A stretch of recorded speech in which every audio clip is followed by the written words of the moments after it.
தஞ்சாவூரில் அன்னை சத்யா உள்விளையாட்டரங்க பணிகளை விரைந்து முடித்து பயன்பாட்டிற்கு கொண்டுவர வேண்டும் என்று கோரிக்கை எழுந்துள்ளது. தஞ்சாவூரில் 1.5 கோடி ரூபாய் மதிப்பீட்டில் அன்னை சத்யா உள்விளையாட்டு அரங்கம் அமைக்கும் பணி 2014ஆம் ஆண்டு தொடங்கி ஒரே ஆண்டில் நிறைவடைந்தது.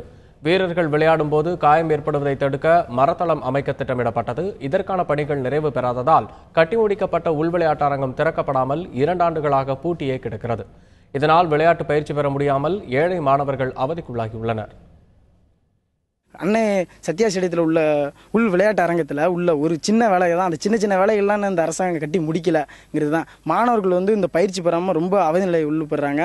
இதில் ப்ரைவேட் ஸ்கூலு ப்ரைவேட் காலேஜில் உள்ள கிரவுண்டில் தான் போயிட்டு எல்லாம் நாங்கள் பயிற்சி போடுறோம். எங்களால் ரொம்ப பணம் கட்டி தான் பயிற்சி பெற வேண்டியதாக இருக்குது. ரொம்ப கஷ்டமாக இருக்குது. அதனால் அந்த அன்னை சத்யா ஸ்டேடியத்தில் உள் விளையாட்டு அரங்கத்தில் உள்ள வேலைகளை சின்ன சின்ன வேலையாக இருந்தாலும் அதை உடனே முடிக்கணும். 90% பணிகள் முடிஞ்சு 10% பணிகள் தான் இருக்குது. ஆனால் அந்த பணிகள் முழுமையடையலை. இதனால் விளையாட்டுத்துறையில் உள்ள மாணவர்கள் தங்களுடைய திறமையை வெளிக்கொண்டு வர முடியாத சூழல் ஏற்பட்டிருக்கு.